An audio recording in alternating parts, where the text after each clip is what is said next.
Hi, my name's Bill Chioffi. I'm the Vice President of Global Sourcing for Gaia Herbs.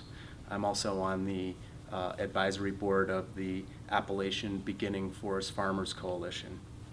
And Gaia Herbs is a liquid extract manufacturer, certified organic, operating in Brevard, North Carolina. We operate a 260-acre certified organic farm and a certified organic manufacturing facility where we make products that are resold in health food stores, online, and basically anywhere you can buy a packaged herbal good. Some of them you can see behind me. We grow about 30% of our biomass that we use for our products on the farm. It can vary with the yield, obviously. Then we also have a need to buy botanicals from different parts of the world because they may not grow in North Carolina, or different parts of the country, and certainly some of those botanicals come from Appalachia. Why don't we go down and take a look at the farm, and we can take a look at an actual hawthorn leaf and flower bud harvest, and then I can also show you some of our drying techniques and post-harvest handling, which is very important for the sale of raw materials to this sector of the industry.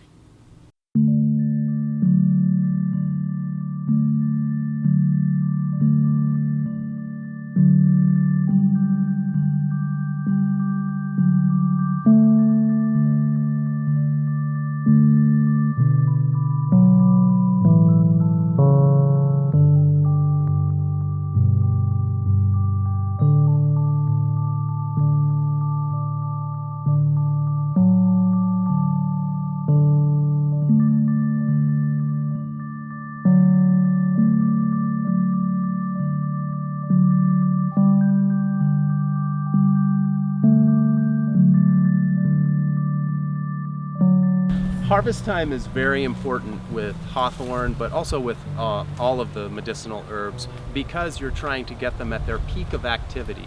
And there are traditional harvesting methods that have been tried and true for centuries, really. We try to use traditional harvesting methods and times, and also look at, are there any other things that we can improve on? This happens to be a leaf and flower harvest, so we're very concerned that they're picked at the right time to get the medicine correct. But then we're also concerned with not over drying them because they're a little delicate and it doesn't take as much to dry them down. If you had a root, you'd be concerned about making sure the root was harvested at the peak of activity, and then also that the root was clean and in a proper state to be dried afterwards, and you'd have a very specific set of standards that went along with your root harvest. So roots take a little bit longer to dry, so that is also something you need to consider in your post-harvest handling. What type of equipment are you going to use to dry roots versus leaf and flower? You may very well be able to dry leaf and flower like this outside in a protected area under shade cloth and not need a dryer. We happen to need a dryer because we process tons of material, so we have that advantage to use mechanical drying. But those are the types of things that go into planning to grow a medicinal crop from start to finish. So the temperature at which you're drying an herb is going to depend on the botanical itself. Obviously, you've got leaf and flower material here, which is a little bit more delicate. The constituents that are in the plant material that are the main medicinal compounds are really what's going to drive your temperature. If it's something that's very heat stable, like a resin or a crystalline substance, then maybe you can use a little bit more heat. If it's a flavonoid or something that's not real stable when it's exposed to a lot of heat, or it's a sugar compound like a polysaccharide, right?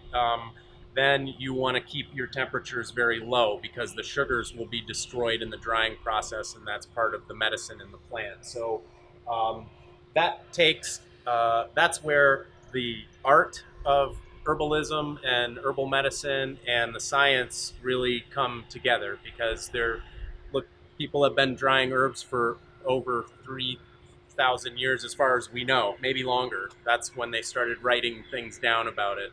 So this is nothing new. It's just a way that now we have ways to measure what's going on with the medicine in the plants.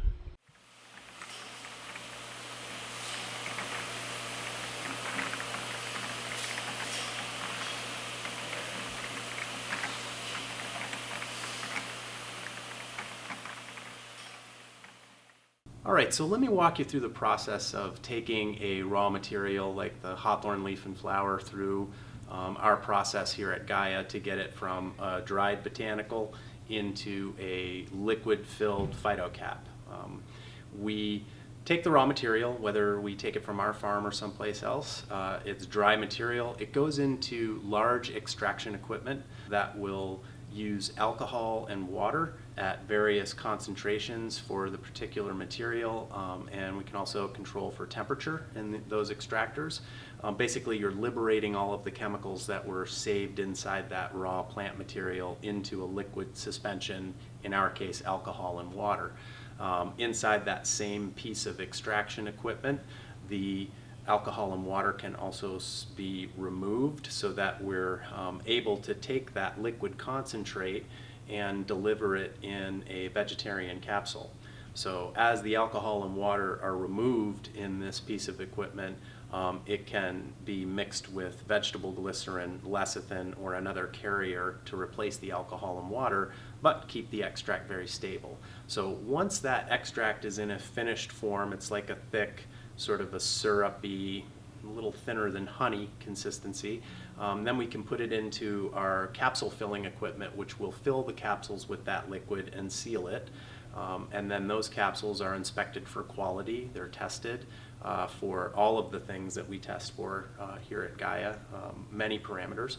And then once they're approved, they can be taken in bulk and then taken to a different part of our facility where bottles are filled with each different type of capsule that we're making. And then once the bottles are filled, there's also another quality check done to make sure that there's the right number of capsules, that they're not contaminated in any way, that there's nothing in the bottle that shouldn't be in there, and that the paperwork is right.